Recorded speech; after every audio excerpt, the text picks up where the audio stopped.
Boa tarde a todos e todas. A gente está aqui no 7º encontro do programa de extensão Experiências Cotidianas e Processos Inclusivos no Território, diálogo entre as pesquisas acadêmicas e a comunidade, né? Então, nosso objetivo sempre foi esse movimento de processo de subjetivação, de interferir em novas perspectivas para questões que a gente tem no território. E hoje a gente está celebrando discussões acerca da medicalização da vida.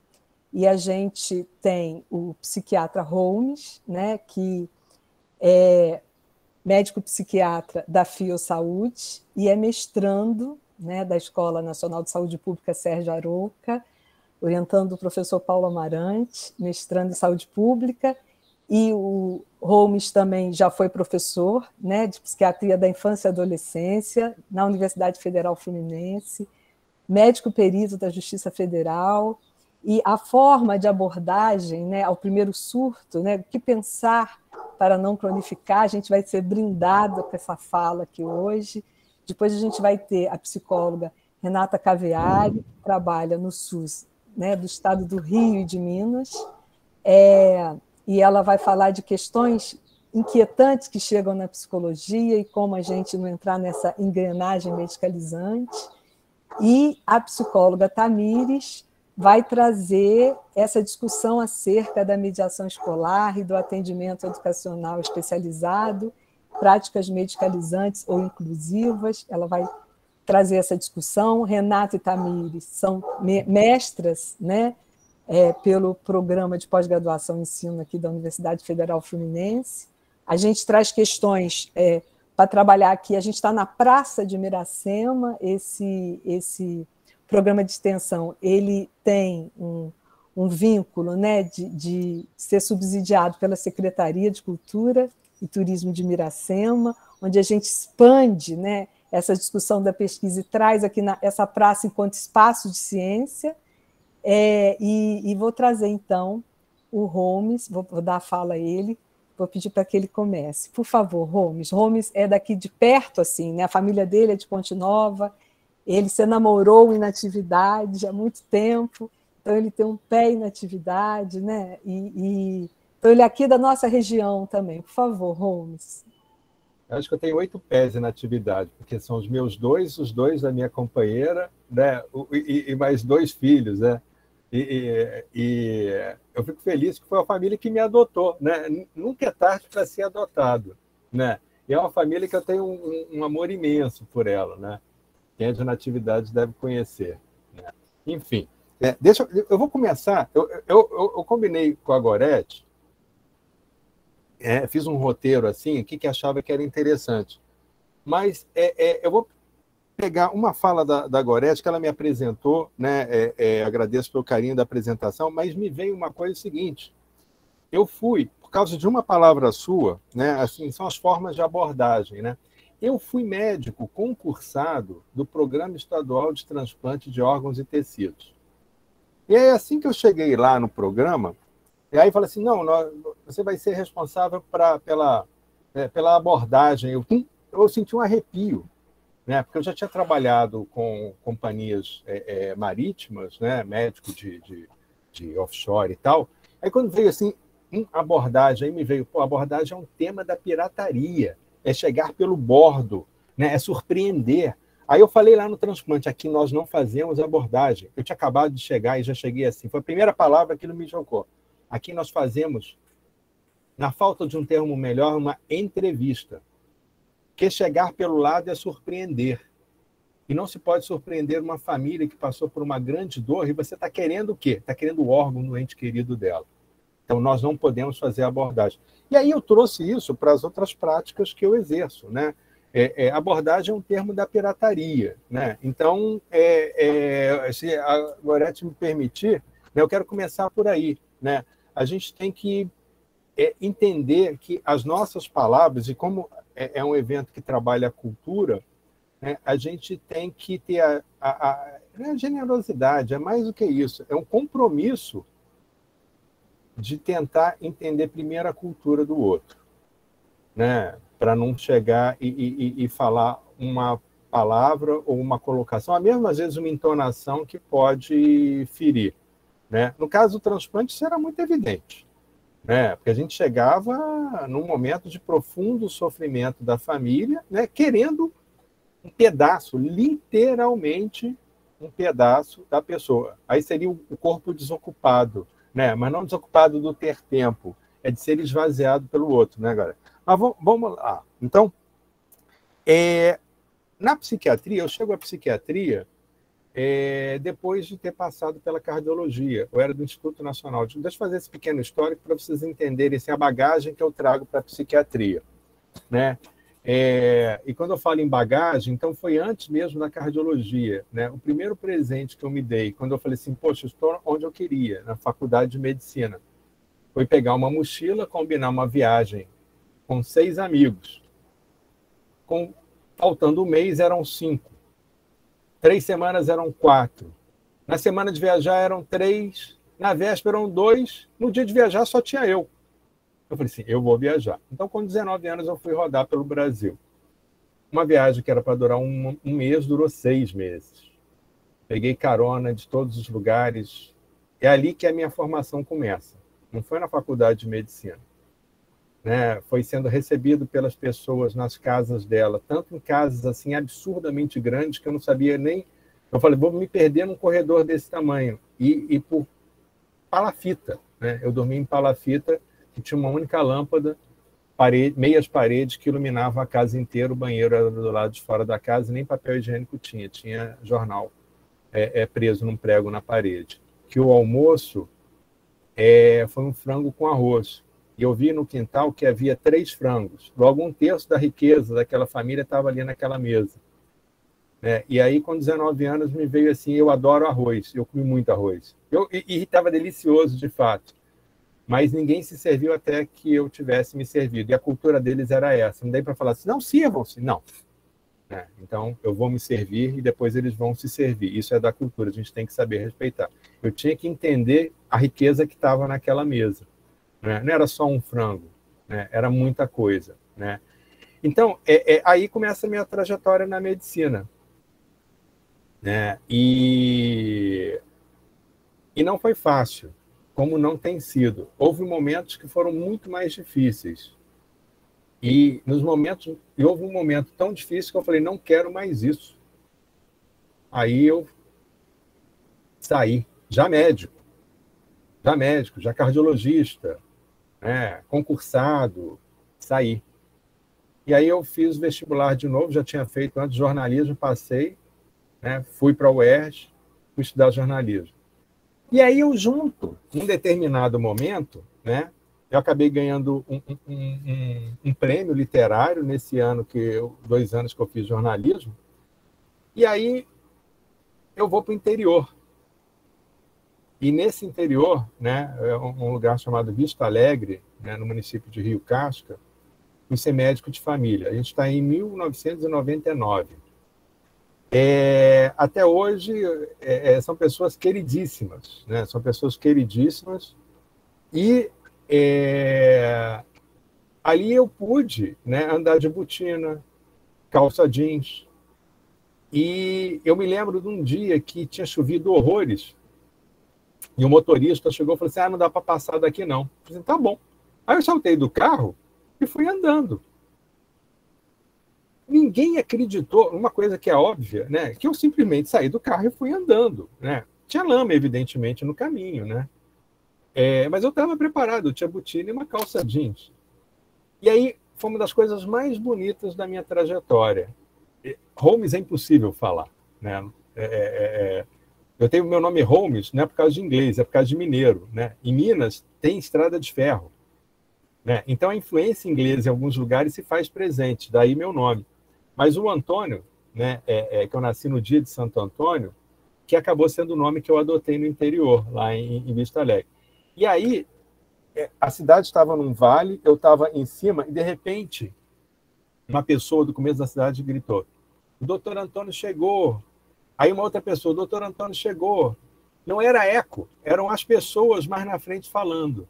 E a premência desse som até hoje eu tenho. É lindo isso, né? Então, só para te falar um pouquinho como é que minha trajetória é. Pois bem, então, eu já falei da cardiologia, do transplante, né? Lidando com alta tecnologia. Na cardiologia, a gente sabe o que é prescrever. Eu quero aumentar o inotropismo, a contração do coração. Eu vou usar tal medicamento na dose tal. Se está no CTI, você vai usar com gota. E uma gota a mais, uma gota a menos vai fazer a diferença. Então, você tem uma noção na cardiologia de que é uma prescrição. Eu chego à psiquiatria via literatura, via jornalismo, via psicanálise, via linguagem, via contação de casos do interior. E aí eu começo a ver, não, uma medicação específica para depressão. Específica? Específica a gente tem na cardiologia, que tem só aquele receptor. Não tem... E aí eu vi que, via de regra, os psiquiatras não entendiam prescrição no sentido, por exemplo, da cardiologia. Eles faziam por analogia.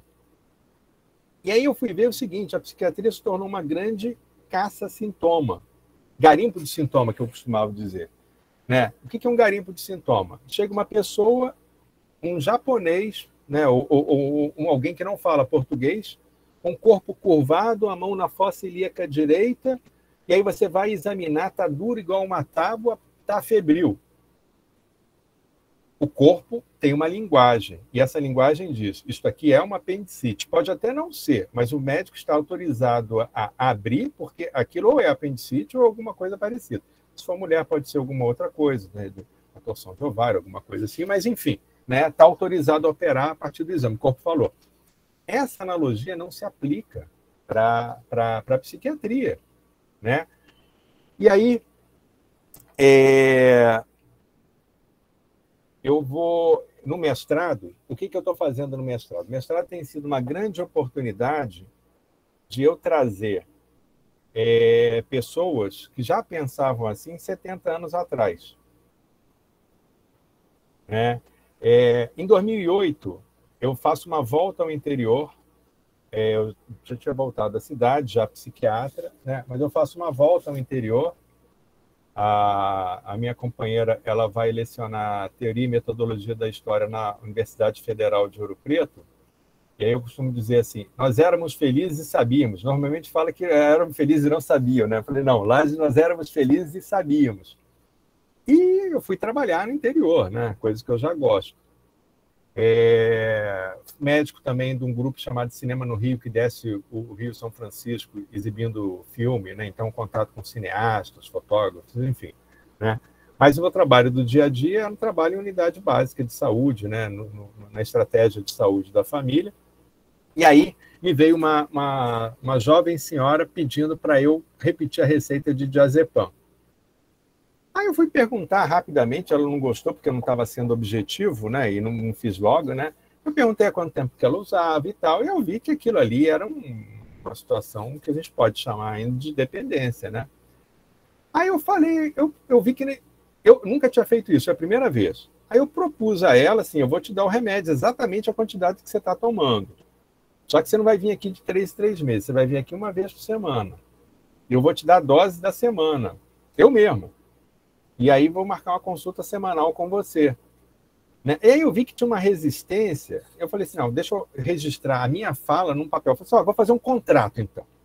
Né? Propus ela, de fazer um contrato. Então eu falei que ia fornecer, porque eu tinha caracterizado uma situação, botei no começo, confidencial médico, eu tenho esse cuidado de colocar, isso ficava no prontuário.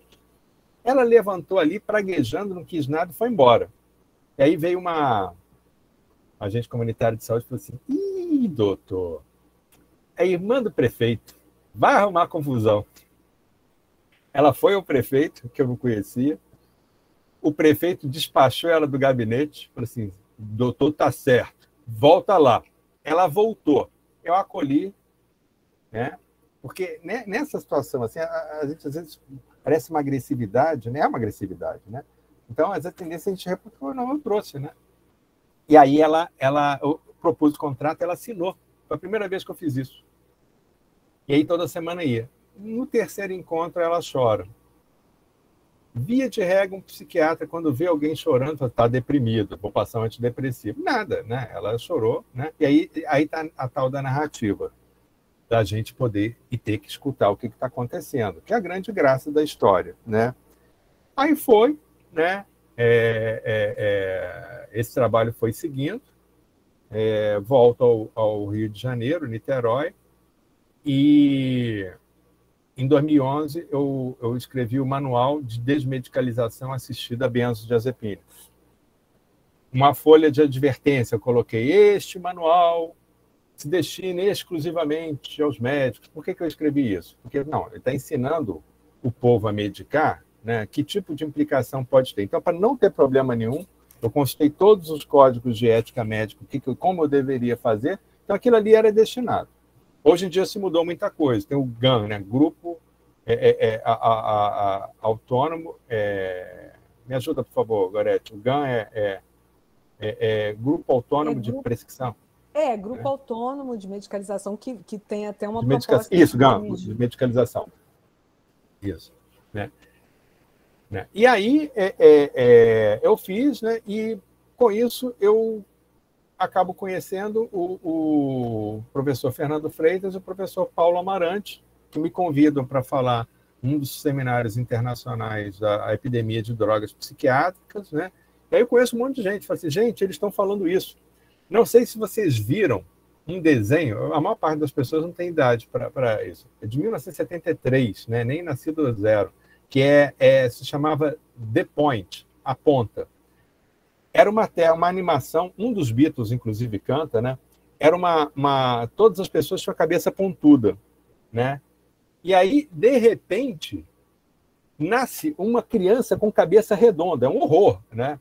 O que os pais fazem? Metem um chapéu pontudo na cabeça dele, para ele ficar igual aos outros, né? E aí, eu falo o seguinte: quando eu vi o pessoal lá do Seminário Internacional, Epidemia de Drogas Psiquiátricas, e aqui deixa eu, por favor, prestar uma homenagem ao queridíssimo Marcelo, né, colega psiquiatra, que faleceu, né, tem uma semana. Foi muito triste, porque era um cara que me ajudava a ter coragem para falar, porque eu, com muita frequência, engasgava na hora que ia falar nisso, por conta dos meus pares que não me escutavam, né? E nós somos regidos por estatutos, por regras, procedimentos éticos, e eu sempre segui tudo à risca. Mas, com a questão da medicalização, eu vi que estamos diante de uma heterogeneia. Mas eu conversava com as pessoas não percebem que a gente está diante de uma crise, de uma heterogeneia. E eu decidi não excluir meus colegas psiquiatras desse diálogo, porque é a eles que eu tenho que falar, é a eles que eu tenho que me dirigir, né? Porque é eles que precisam, de alguma maneira, modificar. Deixa eu abrir um parênteses, assim, depois eu fecho, que é o seguinte: eu recebi, em 2018, eu estava num curso no PROALI, que é o Projeto de Alfabetização e Leitura da UF. Peraí, psiquiatra? Um curso de alfabetização e leitura? Que isso? Sabe? Eu já ouvi um negócio desse. É óbvio, né? Primeiro que é divertidíssimo. O pessoal da literatura é agradabilíssimo da gente conversar, né? Grandes amigos meus, né? Sou casado com uma historiadora, né? Psicóloga e historiadora, né? Então, o pessoal das humanas, assim, são uns papos maravilhosos. Aí, de repente, eu recebo um grupo de WhatsApp de um colega meu de turma, de colégio, né? De colégio não, de faculdade. E aí, Holmes, o que você acha disso? Quando alguém pergunta assim, eu falo assim, ele já tem uma opinião formada. Era uma crítica ao livro da Ana Maria Machado, O Menino que Espiava para Dentro, dizendo que ele engasgava com um caroço de azeitona não, como é que é? De maçã, né? Azeitona é outra coisa, maçã, né? Ele engasgava, e aí ele era acordado com um beijo da mãe, falando que esse engasgo induzia suicídio. Eu fui na biblioteca, peguei e li, não tinha nada de induzir suicídio. Aí eu cheguei e falei assim: fulano, isso é uma metáfora. Aí ele vem e me fala: não, mas metáforas são perigosas. Eu falei assim: não, metáfora nunca é perigoso. Ele era metáfora da interpretação, né? E aí ele insistiu. Eu falei assim: tá bom.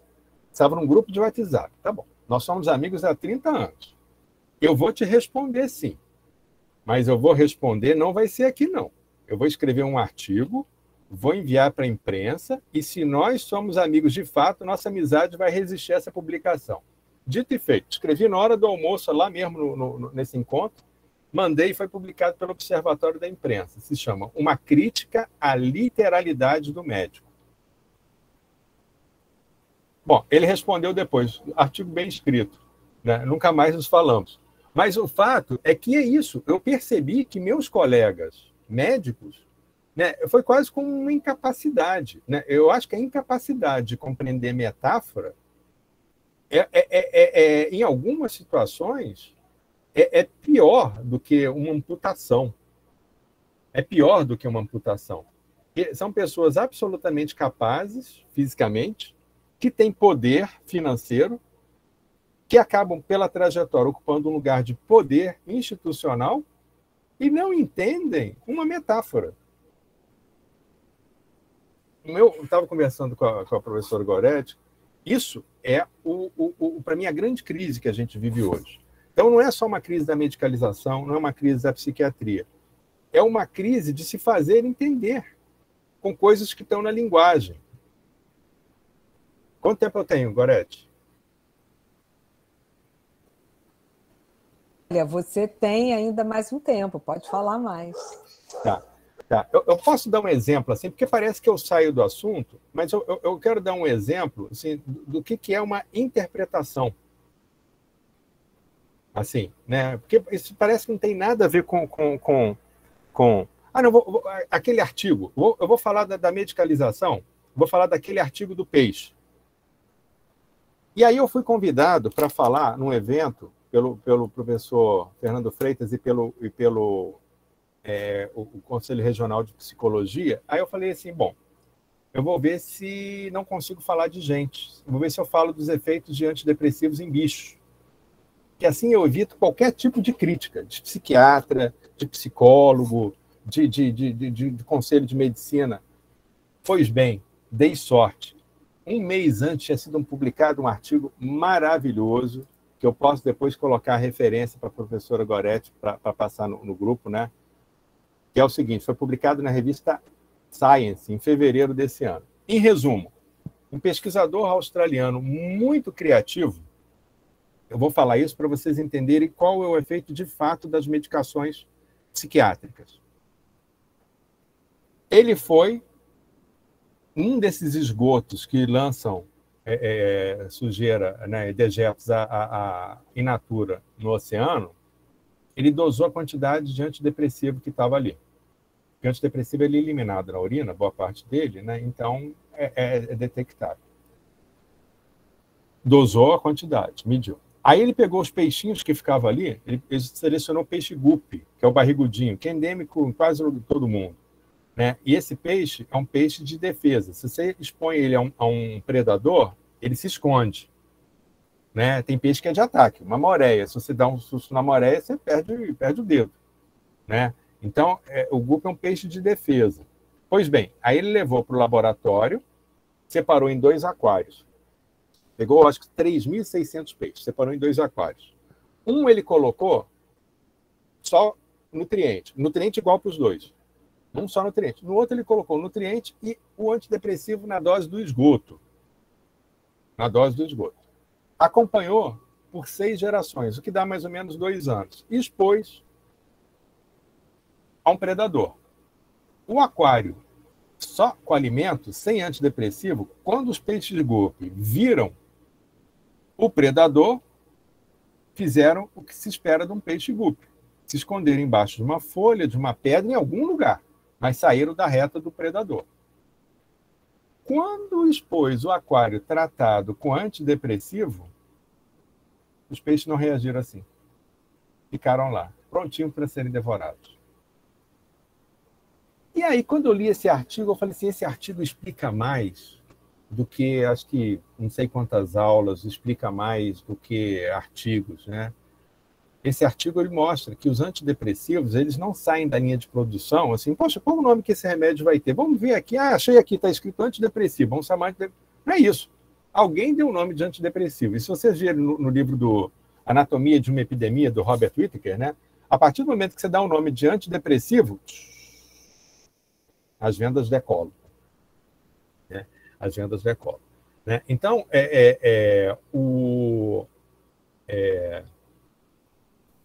essa medicação, nesse dia, eu falei assim, qual o nome que então deveria ter essa medicação? Por esse artigo. Vamos supor que esse seja meu primeiro contato com com a bibliografia dos psicotrópicos. Então, ele faz algum efeito? Faz. E aí eu dei um termo que eu até tive cuidado de procurar no dicionário, não achei, mas eu vou repetir ele aqui. Né? Eles são apatizantes, no sentido de provocar uma apatia. Aí você vai me falar assim, isso é péssimo. Assim, mas nem sempre. Em algumas situações, eu vou, sim, provocar uma apatia na pessoa. Eu atendia muita gente naquela tragédia que teve em 2011, que Angra, Niterói, os morros caíram, né? E eu atendia pessoas que perderam. Elas só não perderam tudo porque estavam vivas, mas elas perderam toda a família, de pai, mãe, marido, filhos, perderam a casa, perderam o lugar de trabalho, todos os bens, documento e tudo. E sobrou uma pessoa. Eu atendi que eu me lembro, 2 pessoas que sabe, não havia, era um congelamento, era uma catatonia, né? Não era psicótica, era uma catatonia neural. A pessoa estava, e aí, não, vamos medicar. E mediquei, assim, pesado, né? Entre aspas, né? Porque essa pessoa precisava sair dali, não tinha um recurso objetivo para trazê-la. O maior recurso objetivo que eu vi era o olhar do médico e na prescrição. Era mais isso. E aí a coisa foi. Então, a medicação ela cumpre seu efeito em várias situações, em várias circunstâncias. Mas isso tem que ser pesado, a hora que você coloca e a hora que você tira. Quer ver um caso? Um paciente que eu atendi na justiça. Eu tenho mais de 10 mil perícias, laudos periciais. É uma experiência assim, robusta em termos de perícia. Eu até diminuí assim, drasticamente, né, de 2 anos para cá.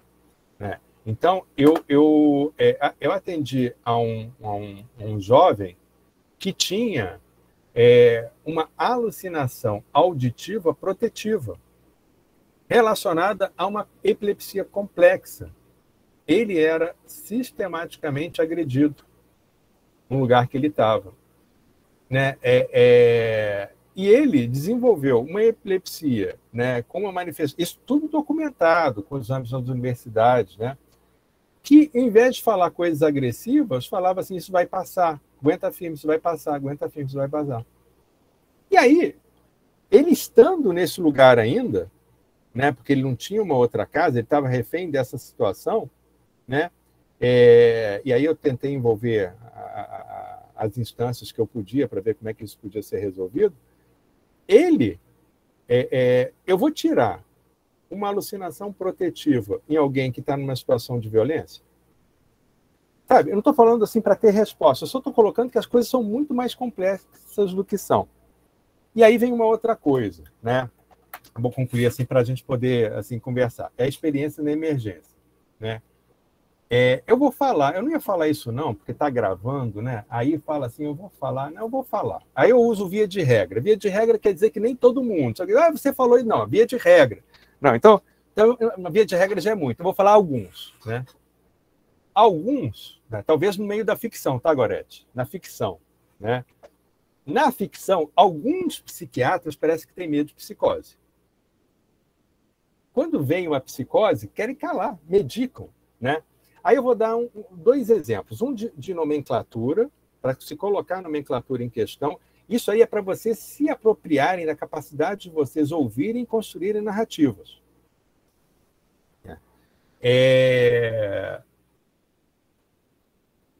2 situações. A primeira, sobre diagnóstico. Né? Chegou uma pessoa e disse, doutor, estou com síndrome do pânico. Era um jovem que tinha brigado com a namorada. Aí chega uma outra, uma mulher que estava com síndrome do pânico. Na verdade, ela tinha um companheiro não, né? Companheiro é outra coisa. Ela tinha um marido agressivo. E o terceiro estava num surto psicótico, delirando, ouvindo voz, e falou que estava com síndrome do pânico. Ou seja, 3 pessoas diferentes falaram do mesmo diagnóstico e, na verdade, não era o mesmo diagnóstico. E aí, voltando, o garimpo de sintoma, né? Muito psiquiatra toma isso como um sintoma. Não, isso é como que a pessoa chamou a partir dos recursos que ela tem. Então, foi em sequência, foram 3 seguidos, né? Assim, isso aqui é sensacional para para entender, né, que os diagnósticos, eles, cada um tem o seu, tem que desconstruir o que seja o seu quadro, a sua história. Você tem que chegar e colocar e tentar traduzir isso como uma...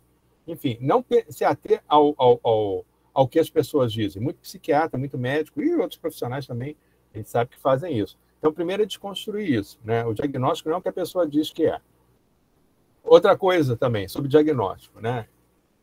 Um jovem insistindo para mim que minha namorada fala que eu sou... Isso foi essa semana, fala que eu sou bipolar, meu pai fala que eu sou bipolar, e ele me cobrou, né? E já acompanho ele há algum tempo. Aí ele tenta insistir e fala assim, tá bom, então eu vou falar qual o diagnóstico que você tem, né? Você não é bipolar, não, você é pentapolar. Aí ele começou a rir, ficou por isso mesmo, a ligação terminou e pronto, porque isso ali não era o relevante. Esse rapaz já teve, inclusive, surto psicótico. Mas, nos últimos momentos, vamos dizer assim, nada. Ele teve um primeiro grave, um segundo já estava acompanhando, já foi, e o terceiro, né, que ele achou que foi, não foi. Foi uma outra coisa. E a outra coisa que eu vou falar é o seguinte, né? Como eu acho que ainda tem que caminhar. Um dia eu estava na emergência psiquiátrica, né? Aí tinha a sala, o estar médico e os 2 quartos, assim, que ficavam cada médico no seu. E aí eu ouvi uma gargalhada, assim, televisão ligada. Quando eu abro a porta, isso 2 e pouca, 3 da manhã, estava um hóspede, como é que eu vou chamar? Hóspede, hóspede. Vocês vão ver que ele é hóspede, né? Ele chegou lá como paciente, mas ali ele estava pelado, enrolado no lençol, gargalhando na televisão, tinha aberto a geladeira dos médicos, bobo ele não é, né? Pegou a Coca-Cola, bebendo e comendo. E ele olhou para mim, mostrou a televisão e começou a rir. Aí eu falo assim, depois que eu fiz, eu falei, estou muito atrasado. Porque eu o convidei a sair. Aí eu falei assim, eu fiz tudo errado. Eu devia pelo menos ter ficado de cueca, sentado do lado dele, bebido a Coca-Cola, comendo com ele aquele lanche e vendo a TV. Né? Então, eu falei assim, tem muito que caminhar ainda. Né? Mas é só para vocês verem assim, que a gente não tem que ter medo da loucura. E uma cena que era muito comum. Né? Você via bombeiro, você quer saber se uma situação é crítica ou não, você olha para o bombeiro. Capacete, luva de couro, óculos, você vê que eles tiveram trabalho. E o paciente estava amarrado. Aí eu olhei assim, peguei um café com 2 copos descartáveis, um dentro do outro, peguei um pedaço de pão, dei a volta e passei na frente, né? Normalmente, quem está em surto, né, quem teve uma crise psicótica, vou chamar de crise, não chamar de surto, né? Crise a gente entende. Surto parece que é algo exclusivo, de excluir, né? A crise qualquer um pode ter, né? Ele estava em uma crise psicótica, seguraram ele, e aí normalmente quem está na crise psicótica está com fome, né? Eu não sei se está escrito em algum lugar não, Gorete, mas o dia a dia mostra que porque é muito trabalhoso, é um desgaste físico muito grande a crise psicótica. Aí eu passei na frente dele com um café assim, já um copo só, né? Mas com outro por baixo e um pão. Aí eu passei assim, beleza, assim como quem não quer nada. Né? Quer um café? Aí eu cheguei, olhei para os bombeiros, sabiam que eu era médico, né? Dali, já me conheciam. Aí eu olhei para ele assim, solta ele. Aí ele disse, doutor, tem certeza? Eu olhei assim, como é que ele vai comer de mão amarrada? Não é verdade? Aí o paciente, né? Aí desamarrou, sentou ali do lado, vamos aqui para dentro. Entrei tranquilo, não precisou de contenção.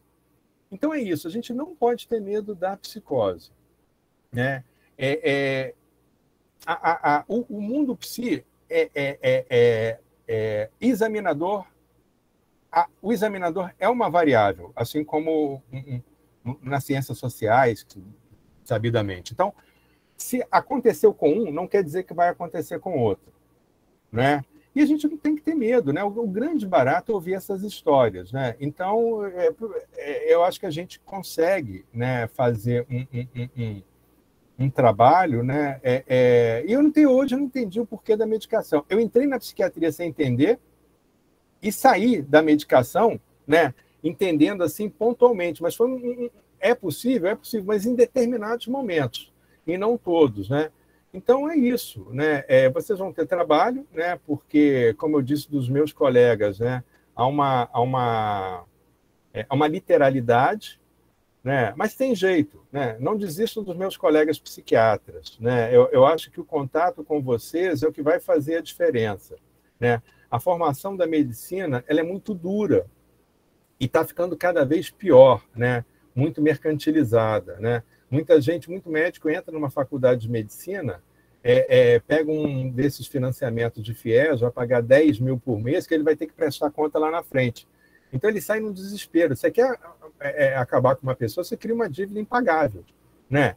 E eu não estou falando que estou generalizando, não. Eu só estou tentando ver o seguinte, o mesmo carinho que a gente tem para ouvir uma pessoa numa crise psicótica, eu acho que a gente deve ter para ouvir um psiquiatra numa crise da psiquiatria, né? E é isso, Gorete. Então, não sei se eu consegui, se eu fui prolixo, se eu consegui... Não, você trouxe questões muito significativas, né? A gente está aqui extasiado com a sua fala, né?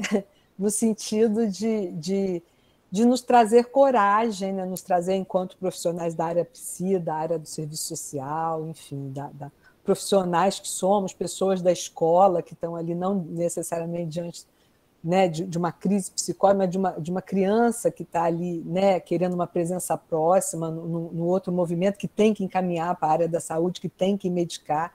Essa pessoa que me chega em crise, eu tenho que acionar o psiquiatra para dar remédio, eu não posso escutá-lo, eu tenho medo de alguém que me chega em crise psicótica, né? Eu, do lugar da assistência social, do lugar da psicologia, eu, do lugar da psiquiatria, tenho medo, tenho que medicar. Que medo é esse? Quer dizer, você nos alerta sobre isso. Você fala da riqueza das narrativas existenciais, de como que a gente tem que se abrir para essas narrativas existenciais, para a gente construir outras narrativas nessa assistência, porque essa assistência, essa atenção em saúde, ela produz saúde, né? Na medida em que eu me disponho a ouvir outras narrativas. E aí eu vou convidar agora a psicóloga Renata, que vai fazer uma fala sobre inquietações que têm chegado nesse serviço de saúde pela via da psicologia. Por favor, Renata, e depois eu vou ouvir a Tamires e a gente vai abrir. Por favor, Renata. Mais uma vez, boa tarde para todos e todas. Muitas pessoas foram chegando depois que, né, eu cumprimentei. É um prazer desfrutar dessa fala do Holmes aqui, né? Nós que estamos na saúde, principalmente no SUS, né? Acho que em todas, né, em qualquer situação, mas eu particularmente, porque eu trabalho no Sistema Único de Saúde desde o ano de 2007. Hoje eu estou atuando no CAPS, no Centro de Atenção Psicossocial, e no Ambulatório de Saúde Mental, em em municípios diferentes, numa realidade mineira, numa realidade... Miracema é quase Minas, né, Gorete? Mas, enfim, ainda estou no estado do Rio ainda, mas atuo em Minas também. E, assim, essa fala, ela me desperta várias questões, né? Até preparei uma apresentação, mas era uma coisa bem, na verdade, mais para nortear a fala, para a gente não se estender demais, Gorete, mas não acho que eu consigo dar uma sequência aqui, no sentido de falar justamente... primeiramente, né, dessas experiências inquietantes, que desde o início da minha prática sempre foi algo que eu questionei, começou com os questionamentos em relação à chegada, né, das crianças e adolescentes aos serviços de saúde, os encaminhamentos, né, sempre colocando esse sujeito num lugar de falta, né, num lugar de não aprender, de não conseguir, né, e a gente romper realmente com essa questão, né, do saber médico, do saber do especialista. Isso sempre foi uma coisa que me deixou bastante incomodada, tanto que me moveu para a escrita da dissertação, né, e aí, assim... que é uma coisa que me atravessa e ainda continua atravessando, infelizmente, né? Assim, a gente sempre tem um movimento de querer que as coisas não se reproduzam, mas, infelizmente, isso vem se reproduzindo, e o que me assusta muito é que isso vem atravessando cada vez mais as crianças numa idade muito precoce, né? Essa coisa do diagnóstico. Então, assim, nas minhas aulas, né, eu como docente, nos cursos, eu sempre discuto muito isso, essa questão do normal, do patológico, o que é a saúde, o que é a doença, levando sempre essa discussão para os alunos, para a gente entender que, né, o que é essa subjetividade, quem é essa pessoa, né? Eu sempre procuro falar para eles, gente, antes de um diagnóstico, antes do CID, a gente tem, né, o João, a gente tem a Maria, a gente tem, né, enfim, uma pessoa que tem alguma questão ali, que está num sofrimento, e a gente precisa entender esse sofrimento. É claro que eu entendo a angústia, né, da família. Imagina, né, a escola está cobrando, meu filho não se comporta, né, o que eu vou fazer? E a gente, né, tem aquela coisa química, né, do sistema que você, né, como diria Foucault, a gente precisa preparar esse corpo e docilizar esse corpo, né, para, enfim, para o trabalho, né, enfim, né, e quando a gente vê que aquilo ali não está entrando na forma, né, que o seu filho não está entrando na forma, é muito pertinente ali a analogia do Holmes, né, no sentido das cabeças pontudas. Eu não cheguei a conhecer esse, mas tem vários outros exemplos, né, e aí quando você não tem a cabeça pontuda, você quer ficar com a cabeça pontuda, né, então assim, e os pais vêm até nós buscar né, essa cabeça pontuda, que essa criança se iguale, que essa criança, né, se torne, então, dentro de uma sala de aula, né, se homogeneize ali. Então, isso é algo que sempre me incomodou e eu sempre questionei muito. Então, eu sempre costumo dizer aos alunos assim, gente, quando os pais chegam e a gente ouve a queixa, é sempre aquilo que a criança não consegue, aquilo que a criança não faz. E aí eu chego um dado momento que eu gosto de virar, eu sempre faço essa pergunta, assim, eu falo, tá bom, olha, tudo bem, eu entendo, mas o que seu filho faz, né? Quem é ele? Me conta um pouco das coisas que ele consegue fazer. E aí, geralmente, as pessoas ficam me olhando com uma cara meio estranha, assim, né? Assim, mas por que essa mulher tá perguntando isso, né? Porque tem que saber o que ele não faz, não o que ele faz. Porque, assim, quando eu começo a ouvir e a ver e a escutar as crianças, assim, é tanta coisa, tanta potência que a gente vê, tanta coisa que a criança sabe fazer, e eu tenho buscado agora na minha prática, né, acho que também pelo lado da maternidade, eu estou com um bebê, né, de 1 ano e tenho um de 8, né, então eu, né, estou naquela fase, assim, muito do lúdico, de sentar para brincar, e eu tenho trazido mais isso para a minha prática, que tem sido uma coisa muito, muito interessante, né, da criança que chega. E com essa coisa da Covid, né, até eu fiz uma coisa que eu nunca fiz na minha prática, nunca fiz na minha vida, que é usar jaleco. Mas foi uma questão assim, tem que usar um jaleco, né, para se proteger. E eu não gosto do jaleco, porque as crianças odeiam o jaleco, né, porque assim, ver a pessoa de jaleco, ela já associa com uma coisa, que ela está doente, né, que ela está no médico, tem a figura do médico, né, aquele que vai passar uma injeção. Então, assim, eu nunca gostei de usar jaleco. E aí eu comecei a usar o jaleco, mas foi uma coisa que me incomodou muito. E eu acho que incomodou muito as crianças também. Porque tinha criança que tinha pavor de chegar na minha sala. Então, assim, eu tirei o jaleco, assim, a bolha, assim, até às vezes eu atendo, às vezes não atendo. Mas não é uma coisa que eu gosto, porque gera muito acho que gera uma situação muito ruim com a criança, assim, não consigo. E aí eu tenho sentado no chão, né, eu tenho trazido muito essa questão do lúdico, e eu tenho agora, assim, em alguns casos, né, Gorete, enfim, eu tenho tentado trazer os pais um pouco para esse lugar, de olhar para o seu filho a partir de uma outra perspectiva, porque, é claro, a gente sabe que, né, como eu falei, existem todas as cobranças, né, a gente sabe que a escola está ali, né, a família está ali, enfim, a sociedade, de um modo geral, cobra, né, os resultados, mas são várias formas de resultado que essa criança pode apresentar. E aí, assim, o que mais, acho que assim, uma coisa que me marcou muito foi agora, essa semana, eu compartilhei com o Gorete, porque, né, uma pessoa que, além de ter sido minha orientadora, uma pessoa que eu tenho sempre, assim, como recorrer nesses momentos.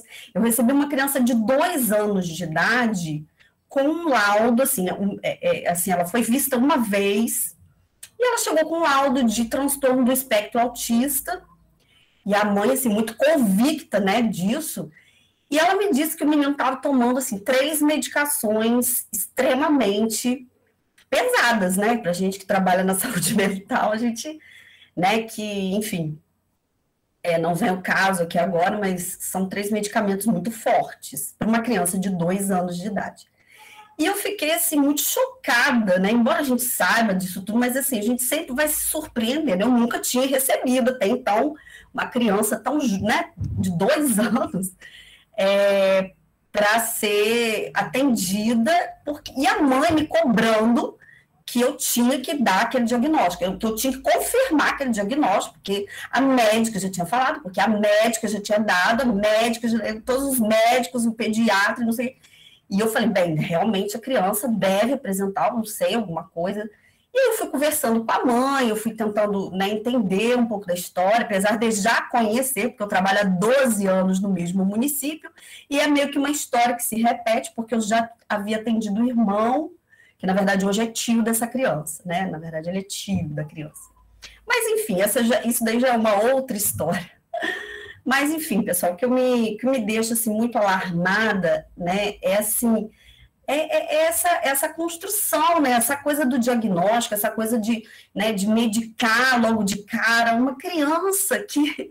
E aí, assim, eu fui ver a criança, eu falei, não, preciso, né, conhecer essa criança, preciso atendê-la. E quando a criança chegou, gente, ela simplesmente, ela brincou comigo, ela sentou no chão, ela brincou de carrinho, ela respondeu a todos os sinais, né, básicos que a gente, né, faz para poder entender um pouco.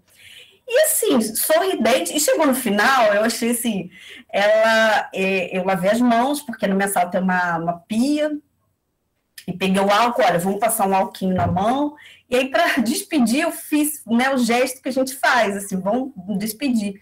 E ele respondeu, e ele sorriu, e ele brincou, e ele assim, e eu fiquei pensando, aquilo me deixou muito mal no sentido de me inquietar, porque como, né, e assim, e agora eu estou no processo, olha, veja bem, eu tenho um desafio, né, que eu atendi novamente, estou atendendo, eu nunca atendi essa demanda, que é uma coisa também, que crianças, né, eu sempre atendi a partir dos 6, mas diante da realidade que se apresenta, eu não posso, eu não consigo deixar uma criança dessa sem um atendimento, mesmo não sendo a minha especialidade, mas eu busco ler, eu busco estudar, eu quero aprender, porque eu não posso fazer isso é antiético, né, isso me deixa extremamente incomodada.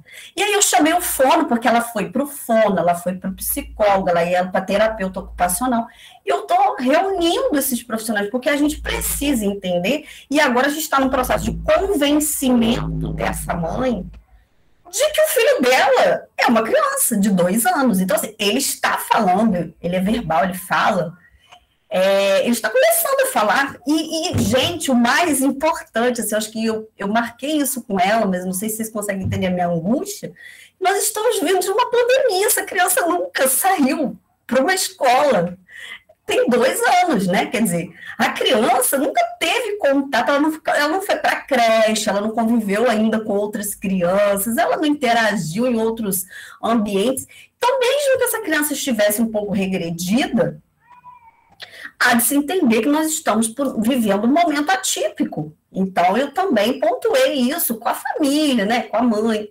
Mas só que a questão, gente, é que esse é um caso, né, são vários que eu recebo, muitos que eu venho, assim, construindo esse olhar, né, a mãe chega e fala, não, quero levar meu filho no psiquiatra, eu quero levar meu filho no neurologista. Tá, mãe, mas vamos entender o que está acontecendo?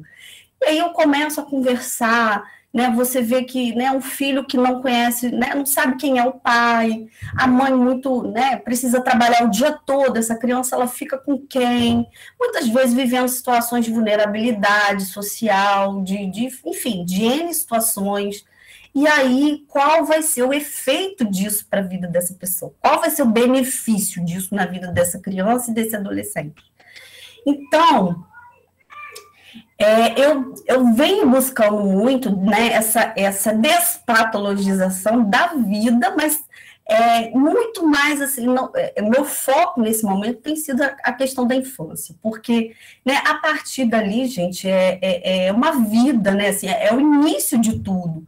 E se a gente, e aí eu disse para essa mãe assim, né, acho que num momento de angústia mesmo, eu falei assim, olha, porque a mãe, né, e aí vem essa questão da vulnerabilidade, que não é tão grande, porque ela tem o esposo trabalha, né, não é uma questão assim, de vulnerabilidade social tão, né, que a gente vê em outras situações, ela tem, né, um ganho. Então, assim, a gente percebe, e ela veio com o discurso do laudo para receber um benefício, né, que é o benefício de prestação continuada. Né? Então, assim, e é uma coisa que eu entendo, né, a necessidade, mas ela tem como é um município pequeno, a saúde ainda consegue dar uma assistência, né? Então, assim, ela tem acesso aos serviços de saúde, ela tem acesso, né, até às medicações, não há, assim, né, esse desamparo.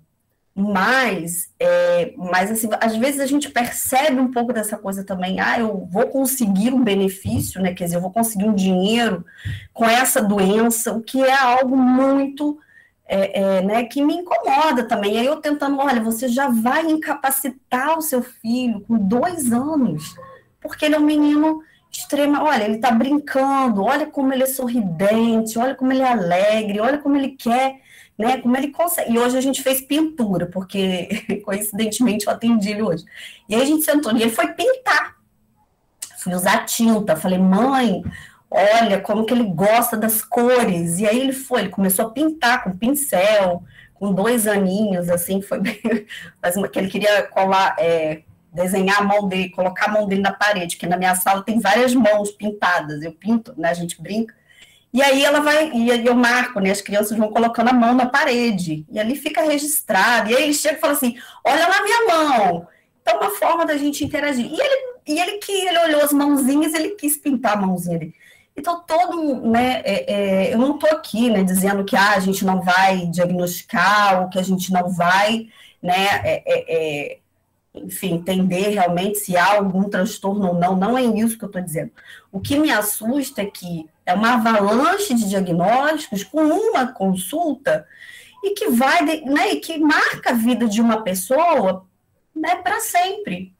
E o quanto a gente vai ir na contramão dessa lógica, é como se você fosse um mau profissional, né? Como se você não fosse um bom profissional, porque você não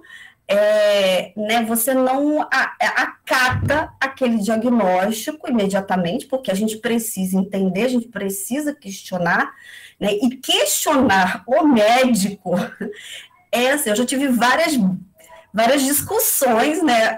Na hora, por exemplo, de levar um paciente para ser atendido no pronto-socorro, para ser atendido em algum lugar, né? Então, assim, porque a saúde mental, ela né, de alguma maneira, acho que essa coisa que o Holmes falou, como é que é a garimpo, né, de diagnóstico, garimpo é uma coisa assim, garimpo de sintomas. Garimpo de sintomas, né? Então, assim, é muito.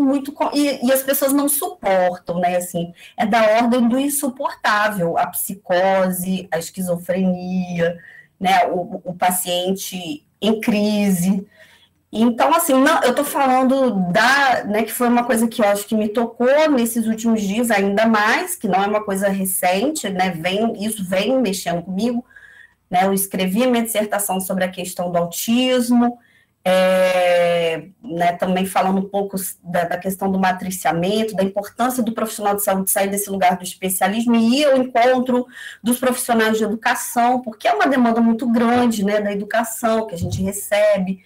Então, construir, né, o cuidado, que ele é compartilhado, ele não depende de um profissional de saúde, ele depende de uma rede, ele depende de uma série de coisas, né? Não é o remédio que vai dar conta.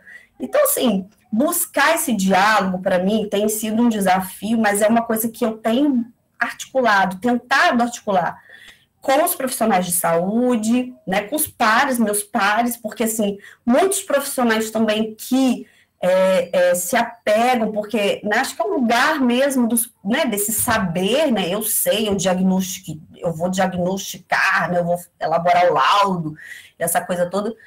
Claro que tem o seu valor, né, eu não estou colocando aqui em xeque isso, a gente sabe, né, da importância em determinados momentos, mas a questão é a banalização disso, né, a naturalização disso. Como se você tomar um Neosin, um risperidone, o Depaquene, com 2 anos de idade, fosse uma coisa natural, né? Como se fosse uma coisa assim, né? Tomar um xarope para, né? Sei lá, alguma coisa. Então, assim, é uma coisa que me inquieta muito e que eu penso que nós, profissionais de saúde, né, profissionais da psicologia, que trabalhamos com a questão da subjetividade, né, que precisamos ter esse olhar para o sujeito, quem é esse sujeito que adoece, quem é esse sujeito que está em crise,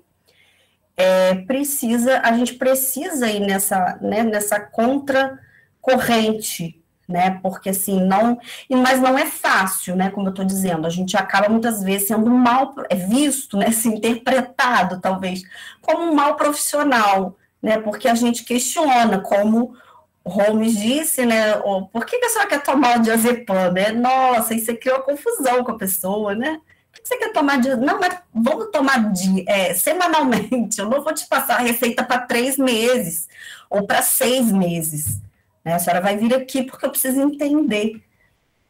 Mas aí a gente tem que ver de quem que a gente está do lado, se é do lado da vida, né, ou do lado de agradar representante comercial de remédio, né? Esse movimento todo de profissionais que não veem esse efeito off-label dessas medicações para crianças tão pequenas. Enfim, essa pressa, né, de dar um diagnóstico. Isso aí. É isso, Gorete. Assim, acho que eu trouxe um pouco da minha inquietação, mas para, né, a gente discutir um pouco aí. Deixar a fala agora para a Tamires, minha colega de mestrado, de universidade, né, Tamires? Obrigada, Renata, você trouxe com muita sensibilidade, né, esse olhar sempre para a subjetividade do outro, essa desconfiança, essa desconstrução, né, desses diagnósticos fechados, os diagnósticos na infância se escrevem a lápis, essas situações sempre têm que, né, gerar uma desconfiança. Por favor, Tamires, a palavra é sua, Tamires vai trazer questionamentos acerca, né, desse lugar da educação especial, da mediação escolar, enfim. Eu estou impactada, até mandei no meio da fala do Holmes, eu mandei mensagem para a Gorete. Uau, estou apavorada, mas um apavoramento positivo, né? Enfim, estamos aí na educação, mas também atuo na clínica, e recentemente, assim, vários sujeitos que eu acompanho têm relatado, pontuado essa questão com os psiquiatras que os acompanham. Mas como assim? Eu fui lá, ele nem perguntou sobre o que eu estava vivendo, e escutá-lo dá uma esperança, né? Escutá-lo me remete a essa lógica antimanicomial que a gente tanto discute, que a gente olha, aprecia e luta por ela constantemente. Escutar a Renata, que já é companheira de e já sei do compromisso dela com essa perspectiva antimanicomial. Não é fácil, como ela colocou, mas lado a lado, né, olhando, como o próprio Holmes falou, me perdoe, eu não lembro o nome da pessoa que ele citou, mas ele diz, olha, quando eu escutava, eu me sentia encorajado, né? E é assim que eu me sinto aqui. Toda vez que eu paro com a Gorete, toda vez que eu paro com a Renata, eu me sinto encorajada, assim, a me posicionar enquanto profissional, né, enquanto pessoa, não que possui um suposto saber absoluto, mas que sim consegue se colocar contra esses processos de atrogenia, contra esses processos de medicalização da vida, né, esses processos que estão aí usurpando a potência do sujeito. E aí eu chego num ponto que é a educação, esse encontro da saúde com a educação, da psicologia com a educação, historicamente a gente percebe que sim, produziu adoecimentos, produziu esse lugar aí que a Renata coloca, né, um avalanche de diagnósticos, nós temos essa noção, que nós entramos nas instituições, inicialmente lá atrás, né, comprometidos com esse lugar de diagnosticar, classificar, encaminhar. Espero que sim, né, desde os anos 80 para cá, a gente tem visto aí um processo de melhora, de repensar a psicologia escolar, educacional crítica, né, diversos autores e autoras contribuindo e fazendo a diferença na prática, no cotidiano, mas ainda é um campo que nos indaga, né, um campo que na prática ali nos desafia a cada dia. Porque esses processos que se dão lá na saúde estão de mãos dadas com os que a gente vê aqui, né, com essa necessidade, com essa demanda do laudo, essa demanda do diagnóstico, essa demanda da exclusão. E aí eu me proponho hoje a pensar atendimento educacional especializado, a pensar mediação escolar. O que isso tem a ver com o que eles colocaram, né? Na verdade, tem tudo a ver. Que me parece mais um ponto da teia, né, Gorete? Eu lembro lá da dissertação, quando a gente falava dessa questão da teia, me parece mais um ponto que está muito próximo, né? E que também é atravessado por essa questão da medicalização da vida, pela redução de todos esses processos que são subjetivos, que são humanos, que são existenciais, a um funcionamento meramente biológico. É assim que nós olhamos para os sujeitos com os quais nós convivemos. E aí, quando eu vou falar, né, de atendimento educacional especializado, vou começar por aqui, a gente precisa entender que ele está dentro de um contexto. A gente está falando aí de uma política nacional de educação especial, na perspectiva da educação inclusiva. Nossa, que nome enorme, né? Mas eu gosto de trazer o nome completo para a gente lembrar, que às vezes a gente chama de a política de inclusão. Cotidianamente a gente diz isso, né? A política de inclusão. Mas existe um nome e sobrenome da política de inclusão que nos remete que ela é uma política de educação especial. Mas por que uma política de educação especial, né? O Gomes iniciou brilhantemente falando dos nomes, né? Do peso, do sentido e do que isso carrega. Se ela recebe esse nome de uma política de educação especial, a gente pensa, precisaria desse nome? Se a gente está falando de uma inclusão, precisaria nomear que é uma educação diferente, que é uma educação especial? A gente precisa lembrar que nem sempre ela foi inclusiva, né? Ela foi excludente, segregacionista, há um tempo atrás integracionista, né? Que, beleza, pode entrar na escola todo mundo, desde que você se adapte, desde que você consiga ter igual, desde que você consiga entrar nessa escola, né? Superar as barreiras colocadas, subir essas escadas, entender o que está sendo passado. Então, era sempre uma demanda que esse sujeito se adaptasse a essa escola, a essa instituição. E aí surge, né, na contramão, e eu vejo de uma forma muito inspirada na noção, né, nessa luta antimanicomial, a inclusão, que diz, opa, não, a gente não vai negar a diferença. Não é uma entrada a partir da negação da diferença, mas da reafirmação da mesma. E se a gente tem uma reafirmação dessa diferença o tempo todo, das subjetividades o tempo todo, percebe-me e faz sentido para mim que a própria política crie dispositivos que vão dar conta da necessidade de cada um desses sujeitos, né, que vão atender as demandas desse sujeito, porque assim como a reforma que dá conta, como quando criou lá os CAPs, né, quando criou lá o acompanhamento terapêutico, enfim, vários dispositivos que foram reconstruir aquela lógica que era colocada, que era retira esse sujeito da sociedade e joga lá naquele local, né? Onde ele não é mais um sujeito, ele é simplesmente um objeto que eu retiro e coloco em qualquer lugar. É nesse contexto, é nesse panorama que eu vejo o atendimento educacional especializado. Não sei se todos aqui, né, são da área da educação, só para eu explicar melhor, né, o que seria esse atendimento educacional especializado. Inclusive, talvez vocês tenham profissionais da educação que nem saibam da função real, porque na prática, infelizmente, a gente vê um uso bem distorcido do mesmo. Por isso que eu pergunto, né, o atendimento educacional especializado, mediação escolar, são instrumentos inclusivos ou medicalizantes? Vamos pensar.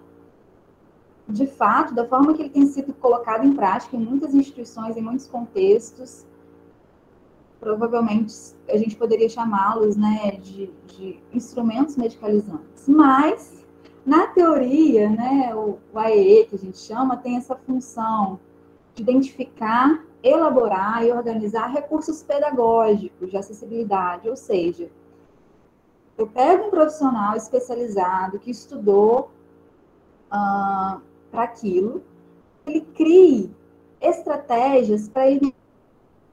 Ou seja, gente, o atendimento educacional especializado, ele não é usado, né, na sua origem, a sua função não é mudar o sujeito, não é mudar a criança que se recebe, não é mudar o aluno lá, o paciente da Renata de 2 anos, né, não é operar nele intervenções a fim de fazê-lo se adaptar àquela situação ou retirar essa criança de uma sala de aula, aliviar o professor, como infelizmente a gente vê esse discurso muitas vezes, né? Mas, pelo contrário, imagina um profissional da educação pensando, criando planos específicos, então esse indivíduo aqui tem uma deficiência visual, quais adaptações a gente precisa fazer nesse meio, nessa escola, que metodologias a gente precisa lançar à mão para que sim, ele tenha a sua individualidade respeitada, para que eu atenda às necessidades e demandas desse jeito. Esse é o atendimento educacional especializado na sua base, né? Então, ele vai complementar ou suplementar essa formação do aluno, muitas vezes sim, mas buscando essa autonomia, buscando essa independência, tanto na escola ou fora dela. Não é numa lógica de, ele nunca vai precisar de nada. Por exemplo, trabalhos que podem ser feitos no atendimento educacional especializado. O ensino de Libras, por exemplo, não é porque a pessoa é surda que ela nasce sabendo Libras, isso precisa ser ensinado a ela em algum contexto. Isso precisa ser iniciado em algum lugar, o sistema Braille, o Soroban, comunicações alternativas, né? De fato, a gente não são verbais, mas consegue se comunicar de outras formas. E se antes a lógica ela manda direto para a escola especial, porque é impossível ela se comunicar, por que não? E aí, uma intervenção que poderia não ser somente com a criança, quando eu digo, né? Se o professor do atendimento educacional especializado vai tentar superar as barreiras, ele não pode intervir só com essa criança. Porque se ela aprende Libras, ela vai, beleza, conversar em Libras com quem? E os outros atores dessa escola? E o professor, tudo bem que tem um intérprete, mas ninguém tem interesse em se comunicar com esse sujeito. Que movimentos a gente pode inserir nessa escola através desse profissional, né? Então, e aí é sempre importante pontuar também. Parece óbvio, né? Tá lá, discriminado direitinho na legislação, mas as pessoas muitas vezes insistem em fazer o inverso. Esse atendimento educacional especializado, que se dá nas famosas salas de recursos, né? Ela se dá no horário inverso ao turno da criança. Não é retirar o sujeito da sala de aula. Não, vem cá, para tia, para a gente trabalhar. Ir lá fazer qualquer coisa com essa criança. Não. É pelo contrário, né? No atendimento educacional especializado, eu vou criar meios para que essa escola e para que essa criança tenha aí uma relação positiva, para que as barreiras sejam diminuídas e que ela consiga estar de forma mais proveitosa possível nessa sala de aula. Então, como assim eu vou usar o atendimento educacional especializado para retirar esse sujeito da sala de aula, que é o nosso objetivo, que é a função do atendimento educacional especializado? Então, assim, não é uma atividade clínica, não é uma atividade, não é um atendimento de ajustamento. Pelo contrário, ele está muito mais no lugar daquele lugar que a Renata falava, da potência. E aí? O que é possível? Muitas vezes, quando a gente chega na escola, né, o pessoal está... impossível lidar com esse sujeito, impossível estar com essa criança, tudo é impossível. E a gente tem que olhar e ver, né, Renata, o que é possível, então?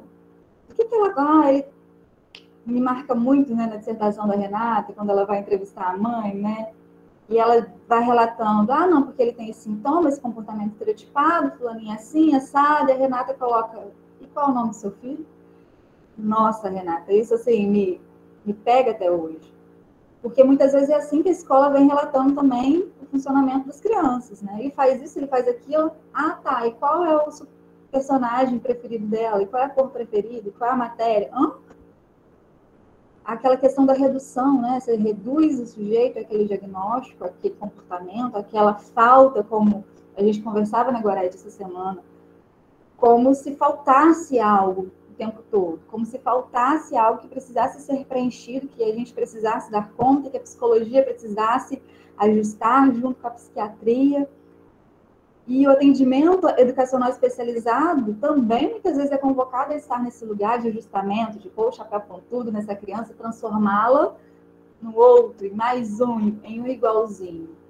Ora, isso não faz sentido na educação inclusiva. Se a gente fala que inclusão é reafirmar a diferença, como a gente vai anular alteridades? Óbvio, a gente não pode, se eu falo que a gente valoriza a diferença, a gente não pode ignorar. A gente tem que dar conta dessas demandas e necessidades, né? E aí eu gosto muito, sempre trago, né, quando eu vou trabalhar com professores, alguma coisa nesse sentido, uma nota técnica estou até pegando a colinha aqui, na época do Instituto SECAD, né? Enfim, no atual governo parece que ele foi extinto, mas é uma nota técnica de 2014,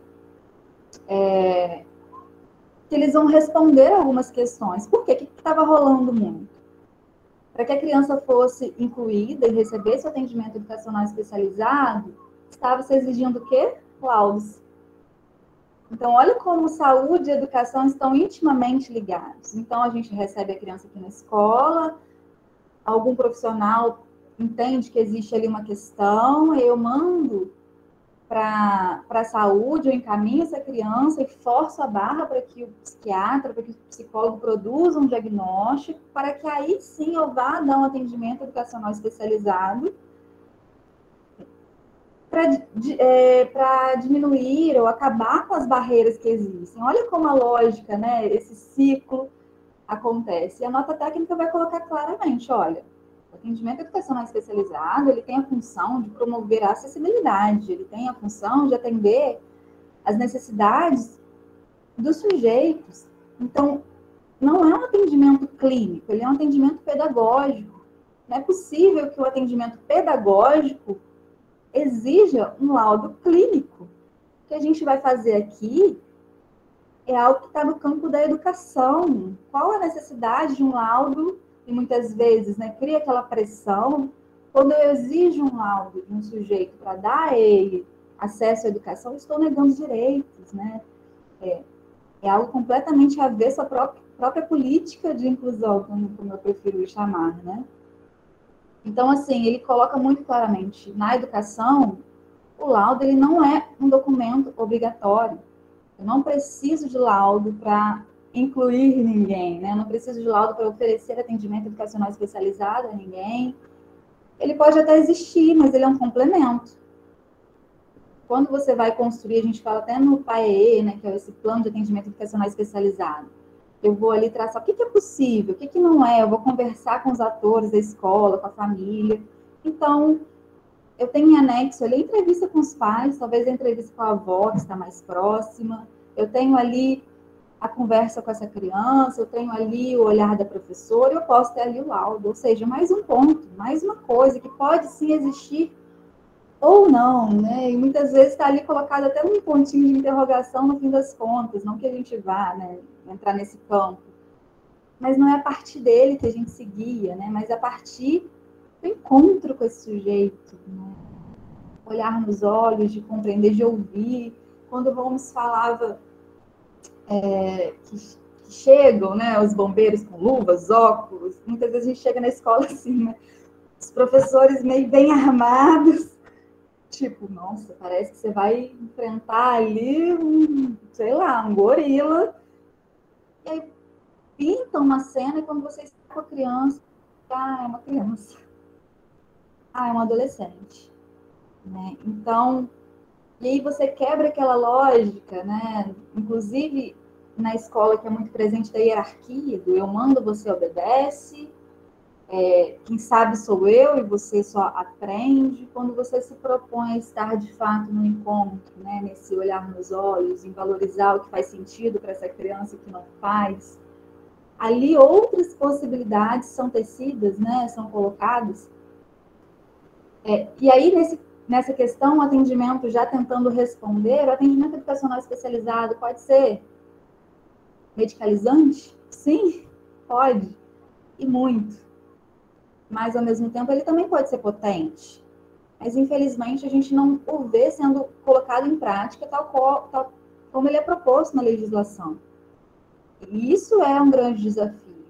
Desculpa, mas não teve uma escola que eu atravessei, né, nessa caminhada, não muito longa, mas não teve uma escola que eu atravessei em que ele era colocado em prática tal como é colocado aqui na legislação. Era sempre um processo, né, de ajustamento, era sempre um processo de retirada desse sujeito da sala de aula, de atuação a partir de um diagnóstico. E aí, de fato, fica muito complexo pensar a potência, né? Mas eu tenho esperança, eu prefiro retomar lá a legislação, retomar as possibilidades. Eu olho para o atendimento educacional especializado e como a Renata olhou para aquele menino, né? O que tem de potente aqui? E com esperança do que pode ser feito, né? Se bem aproveitado. E já pulando para o próximo ponto, para não me alongar muito, né? Pensando a mediação escolar, que foi exatamente o tema da minha dissertação de mestrado, eu fui mediadora escolar lá na minha graduação. Foi uma experiência muito rica, potente, mas ao mesmo tempo inquietante. E eu me questionava isso todos os dias. Ei, o que eu estou fazendo aqui? Eu estou sendo mais uma prescrição médica? A minha função aqui é ser mais... tal qual a risperidona que o meu aluno, né? A criança que eu acompanhava tinha 3 anos e também era medicada com risperidona.